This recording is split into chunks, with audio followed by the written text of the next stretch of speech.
internet. My name is Tesler-Mabé. I have gotten so many requests to show off my guitar collection over the years, and instead of making one enormous hours-long video, I thought I could start breaking down my collection in parts following a certain theme. So today I'm going to be showing off the 5 weirdest guitars I have. It can be kind of fun to see what sorts of odd instruments are out there, because I know for myself these have opened up a lot of creative possibilities in the studio, and I've just generally had a fantastic time messing around with these bad boys. Also, I love being able to make sounds that people maybe haven't quite heard before. Sounds that make people go, "What?" or go, "Oh my god." Yeah. And before we get into the guitars, just a little announcement that I have decided to start a Patreon for anyone who wants to support the channel and get access to some exclusive behind-the-scenes studio and educational content. So the link is down below if you want to become a member of the alien community. My obsession with this instrument all began with the Beatles. I was so intrigued by this quasi-bass guitar thing that George and John seemed to have in their hands anytime they were on bass instead of Paul.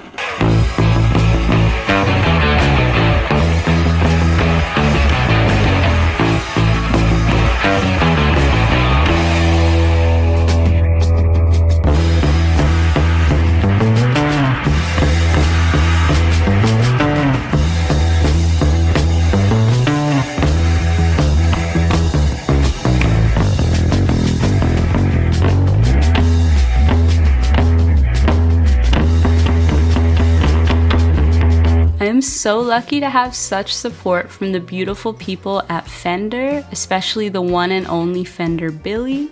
And earlier this year, I asked if they could send me one of their new Fender Bass VIs with some sort of unconventional pickguard on there, something to make it look a little different and stand out. I put some flat wounds on there for ultimate smoothness. I've already used it in the studio multiple times to get unorthodox and orthodox bass sounds.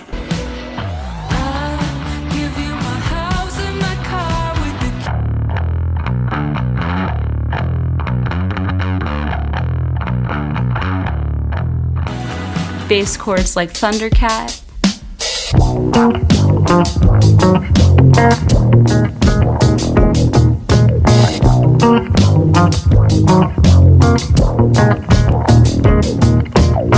and crazy baritone surf guitar tones like Dwayne Eddy.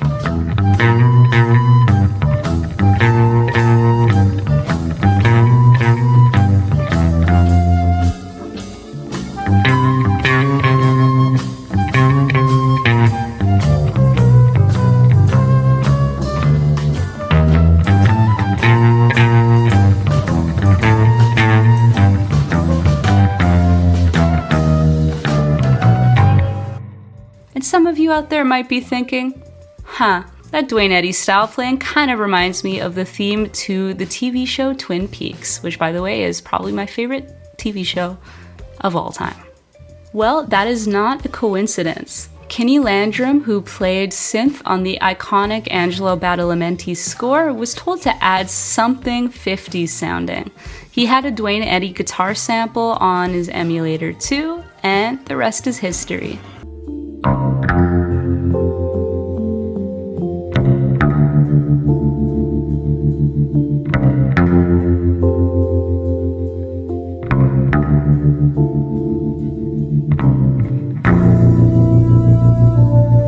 So if you think about it, technically Dwayne Eddy played on the Twin Peaks theme song. Kind of. Sort of. I love this instrument. If you've ever spent much time listening to 60s music, you'll understand why I needed one of these. This is the Star ELS-1 electric sitar that I found on the legendary reverb.com and ordered from a music store in Spain. In the 1960s, as pop artists began to embrace the sounds of Indian classical music, the sound of the sitar became a staple of psychedelic rock and pop and of the zeitgeist as a whole. While a lot of these musicians, such as George Harrison of the Beatles and Brian Jones of the Stones, actually learned how to play the real traditional sitar, the electric sitar was created as a way for guitar players to approximate the tone of a sitar from an instrument played like a conventional guitar. Is it cheating? Maybe. Does it sound awesome? Definitely.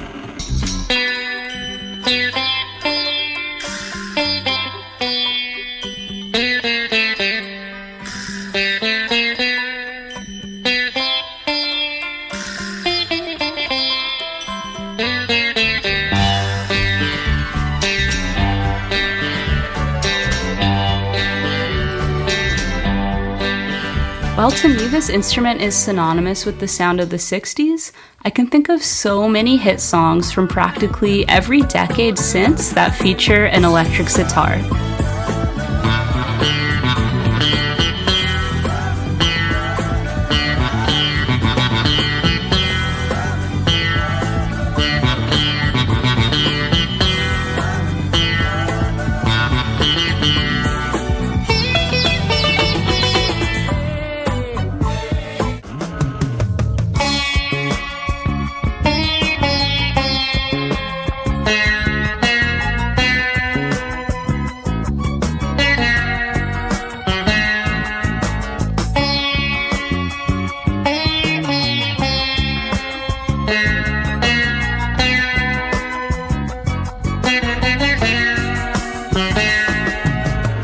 But the real reason I got this instrument was so I could play Listen to the Flower People from the iconic, legendary, incredible, and amazing Spinal Tap soundtrack when I was part of a band that live scored the movie at the Vancouver International Film Fest in 2019. Spinal Tap has always been one of my absolute favorite movies, and to this day, no joke, that is one of the best gigs I have ever had the pleasure of being a part of.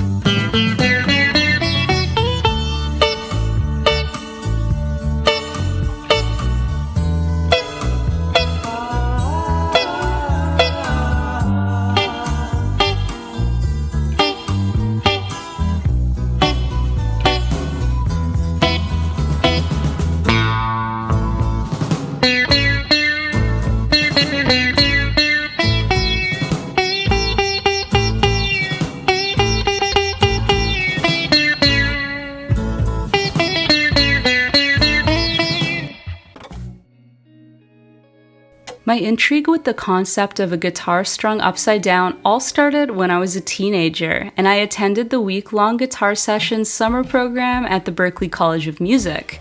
I selected jazz fusion for my ensemble, and luckily for me, I ended up in Jeffrey Lockhart's ensemble.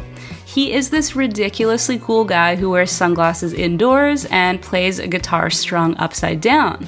So it's safe to say he had a definite impact on me and future fashion choices I would make in my life. Eric Gales is another amazing guitarist I discovered around the same time who planted the seed in my mind that cool people play guitar strung the opposite way. The final push came from discovering Mono Neon, who is easily one of my favorite bassists and guitarists currently on the planet.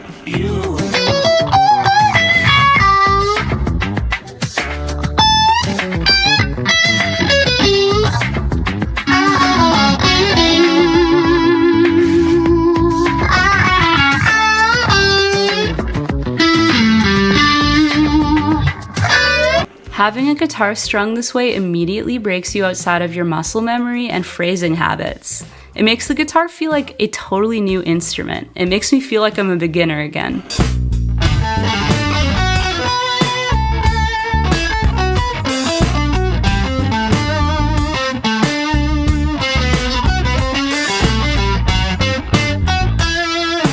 This American Deluxe Strat was one of the first guitars I bought a few years after I started playing, and because I'm so fortunate to have a nice little collection of Strats now, a little litter of Strats, I thought it'd be cool to take this particular Strat to a guitar store and have them flip the strings around for me. All they really had to do was file the slots to fit the thicker strings where the thinner strings used to be, and then it was party time. And shout out to the now sadly and tragically deceased Rufus Guitar Shop for doing this procedure for me. I cannot believe that store does not exist anymore. That was one of my favorite music stores in the entire world.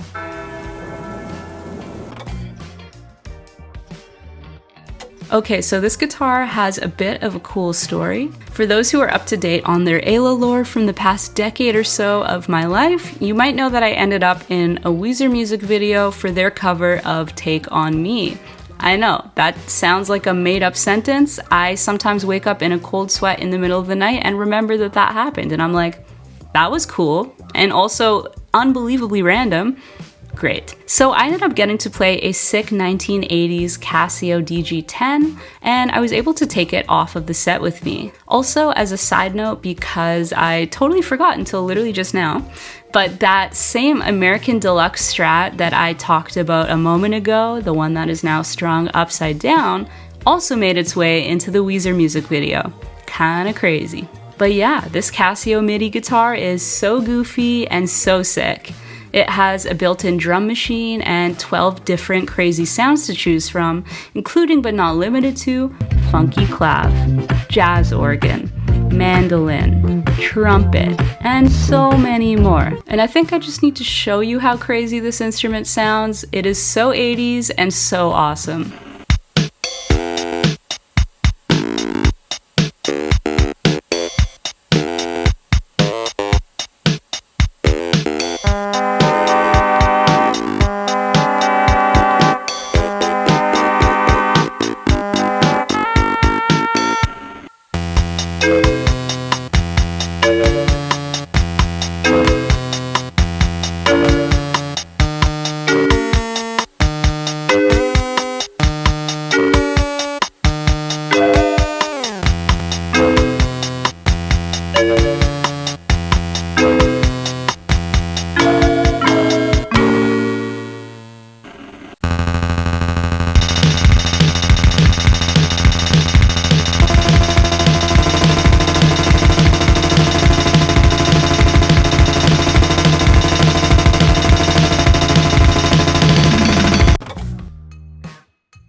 My last guitar on this list is a crazy pawn shop find. I went down to Seattle for the day with my awesome concert buddy Rob, who owns my favorite record store ever, Neptune Records.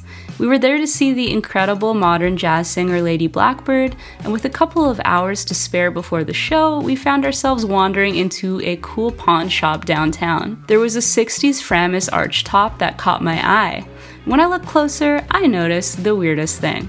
The guitar was defretted, but just on the low E string. I don't know what freak did that to their guitar, but I'm so glad they did because I needed it. So you could play the guitar and have it sound totally normal, but once you get down to the low E string, it sounds extremely bizarre, but very cool.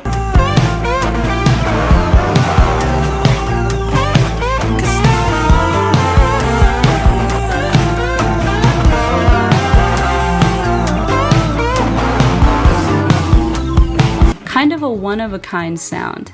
I figured this was one of those crazy guitars that I would definitely end up using in the studio, and I have, and I knew I would deeply regret not buying it. So I just bit the bullet and I bought it, and I'm so glad that I did.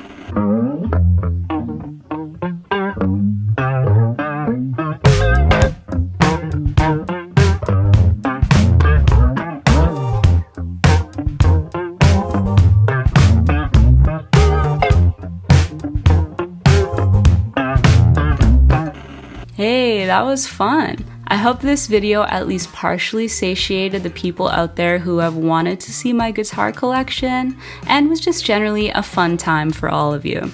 And as always, if you like this video, please refrain from subscribing. I'm trying to become the least subscribed person on all of YouTube. Thank you so much. Bye!